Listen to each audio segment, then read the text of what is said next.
in the world suffer from IBS? We think it's about 1 in 4 or 1 in 5 people in the United States suffer from irritable bowel syndrome. Now, this is a very high number when you consider the fact that if you went back to, like, I was born in 1980, if you went back to that year, there was no term for irritable bowel syndrome. There was no such thing as irritable bowel syndrome. So to imagine that we have gone from something that we can't even describe to now 1 in 4 or 1 in 5 people have this, that's a lot. Huge number. And Yep. the question then becomes is this a condition that you have to suffer through your entire life, or, like Ariel is asking, can you reverse IBS? So I think, so I'm of the belief that you can reverse IBS, but let me sort of describe the nuance for a moment, because I don't want to be too flippant or sound like I'm being hyperbolic with my claims. So IBS is a condition that is the result of damage or injury to the gut microbiome. And with that in mind, if we can repair and restore the gut microbiome, then we can elevate our health in a direction that allows us to actually rise above irritable bowel syndrome and, potentially get ourselves to a place where we no longer have symptoms at all. Now, this is, though, to me, this is different than a cure. This is different than a cure, because the problem is that if you elevate your gut microbiome, but then you forget about it, you stop paying attention to it, you would most likely slide right back down into the irritable bowel syndrome space. So whereas a cure is like, hey, look, I had a urinary tract infection, I took an antibiotic, it cured the urinary tract infection, and it's not coming back, it's gone, right? There's no such thing as a cure for irritable bowel syndrome. There's no way for you to kick it to the curb in a way where it's like, hey, no matter what you do, it's gone. Instead, where we can get ourselves to is by making the appropriate choices to elevate the health within our gut microbiome, which by the way, this is what my new book is about. It's about helping you and empowering you with the right information to make those choices that you can have a healthier gut. When we do that, that's how we ultimately reduce and diminish the symptoms from irritable bowel syndrome and ultimately get ourselves to a place where the symptoms are no longer there. And if that's what we've done and we maintain it in that place, Chuck, if you never have symptoms again from irritable bowel syndrome, that's effectively a cure. We just can't call it that. Absolutely. Mia is wondering, though, follow-up to that, whether IBS is strictly genetically driven, or is this more of an effect of the diet that a lot of people are eating? Well, it's not strictly genetically driven, but our gut microbiome is of course inherited to some degree from our family members, particularly from our mother. And there is a genetic element to our gut microbiome. So if the place that, if the part of your body that ultimately determines whether or not you have irritable bowel syndrome is the gut microbiome, then what are the inputs that matter in terms of determining what your gut microbiome looks like? And that would include genetics and, your mother, whether or not you're born by C-section or vaginal delivery, breastfeeding, but then like antibiotic exposure during our lifetime, and what is the diet that you've been consuming? Do you exercise? Do you spend time outdoors? And do you have something in your life that's stressing you out and causing a negative impact on your gut? We have to look at this bigger picture and say, what are the factors that can affect these gut microbes? Because ultimately, that's what determines whether or not there's the manifestation of irritable bowel or not. All right, so now let's talk about foods that may trigger it, foods that may help it. In the book, The Fiber Fueled Cookbook, you talk a lot about biome broth. Would something like that be nurturing to somebody who has IBS? Yes, biome broth was designed with the intent of being nurturing to someone who has irritable bowel syndrome, and the reason that we created it, Chuck, is that there's this hype surrounding bone broth. Yet there's not a single study, not even one stinky study, not even a study of 2 people or 1 person. Like, show me a study that says that bone broth actually is beneficial to gut health. It doesn't exist. I do acknowledge that, I think we all would agree, that a nice, warm, electrolyte-rich liquid, it can be very nourishing, it can feel very gentle on the gut. There is something to be said for that. There's no denying that. But does the bone make a difference? I would argue no. There's no proof that it does. In fact, if anything, the proof would say that we're actually causing harm because it allows things like heavy metals to get into the broth. Instead, what I would argue is that we should create a broth that's based on prebiotics. If we want it to have benefits for the gut, let's make a prebiotic broth that includes polyphenols and fiber. That's what biome broth is. designed to lift and elevate your gut health. All right, well, let's take a question from Carl. This is a pretty interesting one. Carl is wondering Whether there are any whole foods which would be categorized certainly as healthy that might trigger IBS in people. Sure, definitely. So irritable bowel syndrome is, again, the manifestation of damage or injury to your gut microbiome. When you consume whole food plant-based, all plants contain fiber. Fiber is actually beneficial to your gut microbes. But you have to understand, you don't personally have the enzymes necessary to break down and process fiber. You don't have them as a human. Your gut microbes do. Breaking down and processing fiber is entirely possible. They can actually break it down and release short-chain fatty acids, which are the most healing, most anti-inflammatory compounds that exist. But the problem is that we are 100% reliant on these microbes to process and digest our fiber. When you have irritable bowel syndrome, it's because your gut microbes are in a position of being damaged, being injured. They're not at full strength and not fully capable of doing things like breaking down fiber for you. So the point is that the problem isn't the food. In fact, this is the food that you need to heal and empower your gut. The problem is that you have a damaged gut, and because it's in a state of impairment, you may struggle to process and digest those foods. So you need to reduce the amount of fiber that you consume at once to allow your gut to be able to keep up. And when you do this, your gut will actually rise to the challenge, it will become stronger, and you'll become more capable, and you actually be healing your irritable bowel syndrome. But there's a process. There is such a thing as too much fiber. And we talked a little bit about that on Instagram Live earlier today. You and I were on the Physicians Committee's IG account. And what is the upper limit for fiber for us that we say, well, that may be a little bit too much than we can handle? That's very individually determined, Chuck. It depends on what you've been eating, right? So the average American in the United States is consuming about 17 grams of fiber per day. So if that person who's consuming 17 grams of fiber per day suddenly goes up to 45 grams of fiber per day, like abruptly goes to 45 grams of fiber per day, I expect them to struggle. I expect that.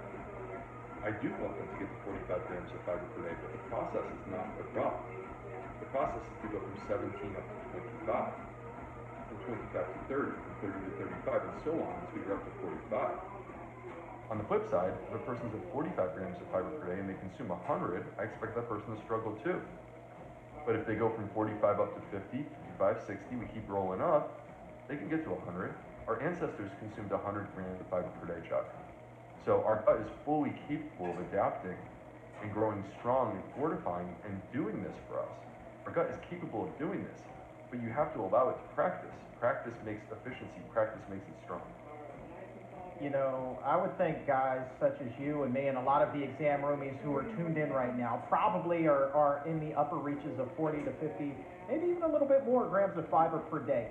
How long do you think it would take for us seasoned fiber eaters, our fiber-fueled faithful, if you will, to ramp up to 100 milligrams or 100 grams of fiber per day? How long are we looking at there? Let's pretend we're starting at 40. If you're at 40 and you're tolerating that well, and your gut already is adapted to that, and that means that you have fortified and strengthened your gut already to some degree. And if you're going to go to, let's pretend that we're going up to 100 as you're proposing, Chuck, in my mind, that's a process that probably is going to take us 2 or 3 months. That's where I see that. Don't do it overnight, boys and girls. That is not a challenge worth taking. Right, well, exam room, yeah, go ahead. Real quick. So, flip side, you're talking about starting off as a person who's consuming 40 grams of fiber per day. But let's turn this on its head, actually. What if you're a person who has ulcerative colitis? Okay, the person who has ulcerative colitis has deep damage to their gut microbiome. I want them to eat these foods. But if that person eats 25 grams of fiber per day, they're probably in pain from that food. Again, the problem is not the food. The problem is the ability of the gut microbiome to process the food. And so what do we do there? Well, again, don't push towards 45 too hard.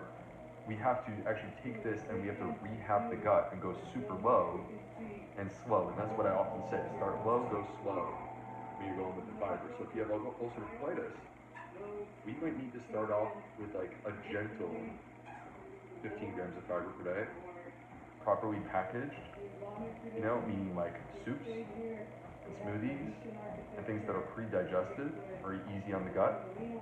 And then we go from 15 to 20, 25, and 30, and going in this person from 10 or 15 grams of fiber per day up to 30, that in itself may be a 3, 4, 5, 6-month process. It's because of the starting point. So you have to take into account the starting point, and I think that's what I'm trying to say is like, if you have damage to your gut because you have irritable bowel syndrome or ulcerative colitis, you have to reduce the amount. Let's not even talk about 45 grams of fiber in that person. Let's talk about 20 grams of fiber. That's where we need to begin. Now let's do that exam room roll call, all right? So low and slow, man, that is good advice. Real quick before we do that, I remember I went cold tofu, as they say around these parts, overnight. My wife and I did, man, and it was an interesting couple of weeks until everything got settled again, man. It was a real interesting couple of weeks, I will tell you that. Roll call time. Plant Fit Meg, some helpful names today. Diana Banana is here. Tofu Tuesday. Gail is with us, and Cheryl Fox from Minneapolis is joining us live for the first time. Glad you're here, Cheryl. That is awesome. Dr. B, question from Khan at 12:08. Very interesting one. He says, I generally don't like vegetables, but I love sprouts and fresh grown microgreens. Do you think they can replace vegetables, or should I still be eating some? They usually are vegetables. Or they're legumes. It's basically coming from one of two places, right? So it's still a vegetable. Broccoli sprouts are still broccoli. It's just a different form or different level of maturity in terms of the life cycle of the broccoli, and as a result of that, it is slightly different from a nutritional perspective. It's still a vegetable. Let's say this. I believe in variety and abundance. I want people to work towards a diet that includes as many different types of fruits, vegetables, whole grains, seeds, nuts, and legumes as possible. It's not just fruits and vegetables, it's all of them. So I want people to work towards that diet. Start with what works for you. Start with what makes you happy. This is not about overnight what has to happen. This is about taking one step in the right direction. And as you start to move in this direction, by first focusing on what you really enjoy and what makes you happy, you will be relishing these moments, you will be feeling more energized, and you will be elevating your health. And this is going to motivate you to double, triple, and quadruple down on these ideas that you've discovered that are changing your life. And next thing you know, you're going to be eating things you didn't think you're going to be eating. That's how it rolls. That's pretty cool, man. Lynn, also in the chat room right now, says that they are watching for the first time live as well. That is awesome. I love it when we get new exam roomies who are able to join us for the live show. I just feel like, Dr. B, the energy with the live show is it's so much different than listening to it on the podcast, which is great. But there's just something about having that interactivity that just takes it to that next level that I always like to talk about, man. It's so cool. I love it. Other people are like in the chat room here, and everyone is having a good time. Like, thank you guys. This is so fun to be with you today. I love it. The exam movies, man. Doesn't get any better than that. Sylvester is looking for help with acid reflux. Wants to know whether the Fiber Fueled Cookbook has recipes specifically for people who have reflux issues. The Fiber Fueled Cookbook is designed for people that have digestive health issues. It's not, if you're asking me, are you going to find an acid reflux diet in the book? I'm not talking about acid reflux in the book, and I don't want to disappoint you. So if you don't feel that that's a fit, and I don't blame you, one possibility would be to put a request in with your library and grab a copy of it from the library and flip through and check it out there. And if you like it, you can always add it to your kitchen. You don't have to feel obligated to invest the money up front. That being said, when we talk about acid reflux, we're talking about a natural approach to fixing and correcting acid reflux, Chuck. It's quite fascinating because what they discovered in a series of studies is that fiber is good for acid reflux. There was one study where people took a fiber supplement, improved their acid reflux. There was another study where people ate a plant-predominant Mediterranean diet, and it was as good as medication in terms of fixing their reflux. Well, guess what you'll find in this book? All of the recipes are entirely plant-based and very, very similar to what you would discover in the Mediterranean diet, with a little bit of a spin. The spin is that we're not trying to be Mediterranean specifically, but instead, we're trying to be about gut health. So each of the recipes that you'll find in my new book are really designed with gut health in mind, meaning there are specific levers that we're pulling that are intended to take your gut health to a new level. So it's not just plant-based recipes, it's not just food. This is food designed to improve your gut health. There you go. And that gut health can connect to so many other wonderful, healthy parts of just existing, man. I mean, it's amazing that whole gut and overall health connection. We were talking about that also a little bit earlier in the day. I think somebody had asked you the question of, what was the most surprising thing that you discovered about how gut health can control other aspects of health in a person's life. And I think your answer was somewhere on the line of like it's almost limitless or something like that.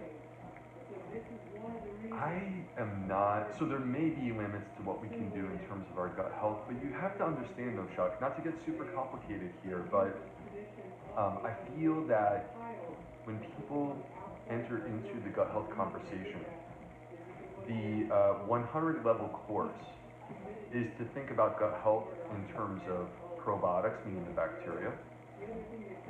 And if you work with me, I want to take you up to first the 200 level course, where we talk about prebiotics and what we feed the bacteria, because that is critical. And ultimately, we're going to graduate at the 300 level course together, where it's both. The prebiotics and the probiotics are producing chemicals called postbiotics, and that's what ultimately matters. So here's the key. Regardless of what your gut health is made of, regardless of what its limitations may be, I am completely convinced that through optimization, through diet and lifestyle, we are capable of absolutely amazing things. And that, to me, I'm not aware of any limit. Let's take a question from Colleen. Maybe she was watching when we did that Instagram live from my kitchen Monday night. We were making the sweet potato black bean burritos. And you asked me about when I was still overweight, how was I feeling, in a number of areas. And one of the things you kind of caught me off guard about, you asked, well, how was I feeling mentally? So Colleen at 1218 is wondering what the research says about gut microbiome and mental health. Is there a connection there? There is a connection between the gut microbiome and mental health. So we have known for years that diet affects our mood, and there's actually a place in Australia led by Professor Felice Jacka called the Food and Mood Center, and this is what they study. And it's interesting because in randomized controlled trials, when you give people a high fiber diet, you will discover improvements in their mood. This could be anxiety, this could be depression, and you see improvements. And we know that food affects microbes. So now the new frontier is taking a look under the hood at the gut microbiome, and what we're discovering is that in people who have mood disorders, there clearly is a change or a difference in terms of the gut microbiome. So Chuck, we have a long way to go. I'm actually working on some research with Zoe, a company that I'm involved with, where I'm their U.S. medical director. I'm actually involved in some clinical research right now where we're looking at these questions: food, microbes, mood, and how do these three things, how do they intertwine and connect? It's very exciting. Here's something very exciting as well. Yusi is joining us live for the first time. Lots of first-timers here today. First-time exam roomies. Yeah, man, that's amazing. CLC in the chat room. JL is here as well. Let's take a question from Veggie Minded Apparel, talking generalities. They're asking specifically about someone in their life who has severe IBS, but wants to eat a whole food plant-based diet. But they say this person can't tolerate beans very well, and they also are skeptical about eating soy. So Veggie Minded Apparel's question is, could this person eventually work up to eating enough beans to meet their protein needs as well? So what can you do here? If a person can't tolerate beans, there's still the question of protein requirements. They've got IBS. Generally speaking, if somebody's in this position, what would you recommend? Well, so first of all, I think the protein concerns, this is a big fear, but it is a fear that is not actually validated. In the sense that where is the evidence that people who are eating plant-based are actually protein deficient? It does not exist. In fact, when they study this, they discover that people who are eating a plant-based diet are actually getting 70% more protein than what their body actually needs. So we really don't need to worry so much about the protein, but I do want people to be able to consume legumes. You know, the diversity of plants is how we determine the health of our gut microbiome. I don't want people to be eliminating entire categories of food. So how do we approach this? The answer is, like, this is literally why I wrote my book, Chuck. And I wrote this book, the Fiber Filled Cookbook, because I felt, as a gastroenterologist, that our current approach to food intolerances like this was completely inadequate. That if you go to your doctor doesn't have answers for you. Frankly, they're not helpful. And that if you go to someone who promises you answers, the problem is that what they're selling you is something that they're like literally selling you, but there's no proof that it works. You could spend hundreds, sometimes thousands of dollars on these things that, like, it just creates confusion, and you're not really sure what to even do with the information that you receive. So I feel that people deserve better, and it's a bit of a challenge to take on a nuanced topic like food intolerances, but that's what I chose to do with the cookbook. And I created a protocol called the growth strategy, GROWTH. And if you follow the growth strategy letter by letter, you will start at the beginning, and you will be this person that you're describing, Chuck, and you will emerge on the other side. My expectation is that this person has reintroduced legumes, and they are in the process of restoring their ability to actually consume these foods, and ultimately, given time, given persistence, that they will emerge and be fully capable of eating legumes.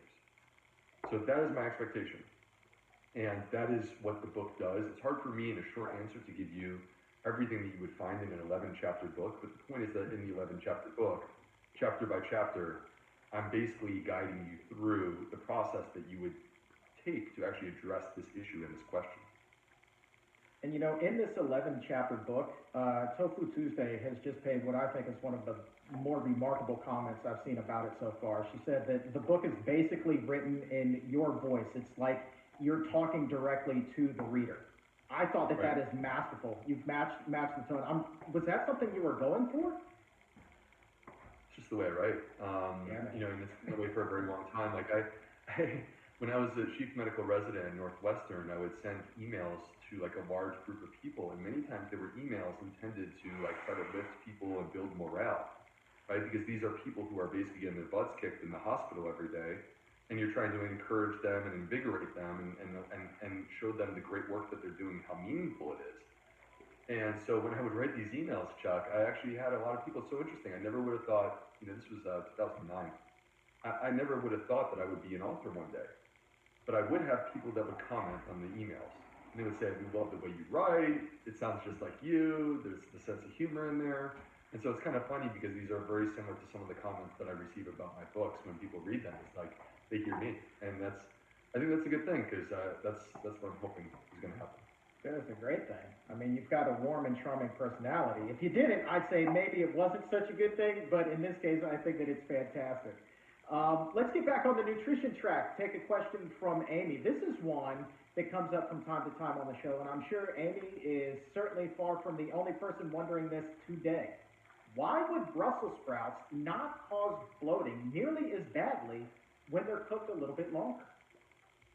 Well, when we cook our food, we transform our food. Did you hear that?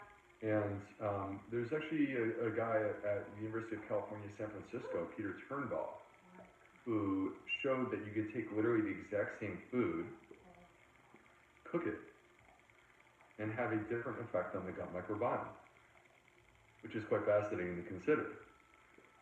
So raw Brussels versus cooked Brussels are not going to have the same effect on the gut microbiome. Diversity of cooking techniques.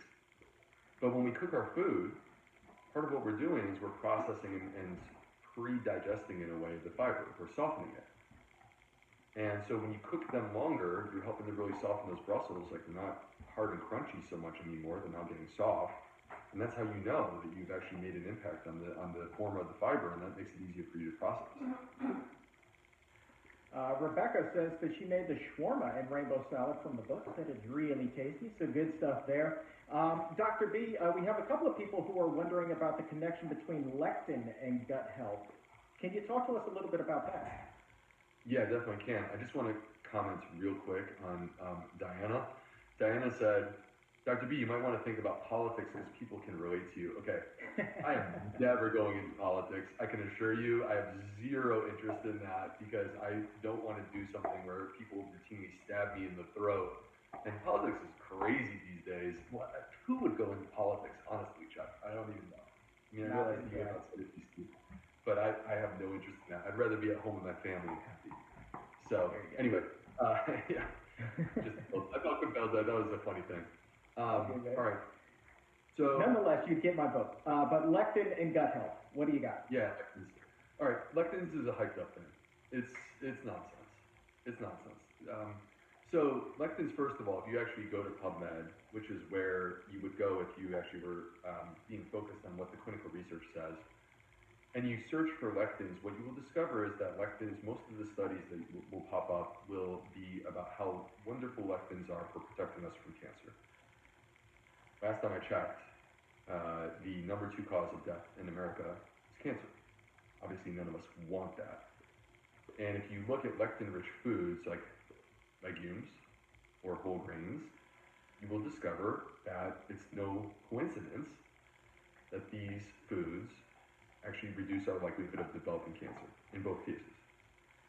So the problem is that people say lectins are bad for your gut health, and they're basing this on test tube studies. Okay, in the United States, the average American consumes 6 pounds of lectins, 6 pounds of legumes, 6 pounds of legumes. And we're saying that this is the cause of all of our issues? Well, our parents' generation, they consumed 8 pounds of legumes. Why weren't they having a problem? And currently we are consuming 30 pounds of cheese per year and 220 pounds of meat. And I don't know what the number on sugar is, but it's ridiculous. All right.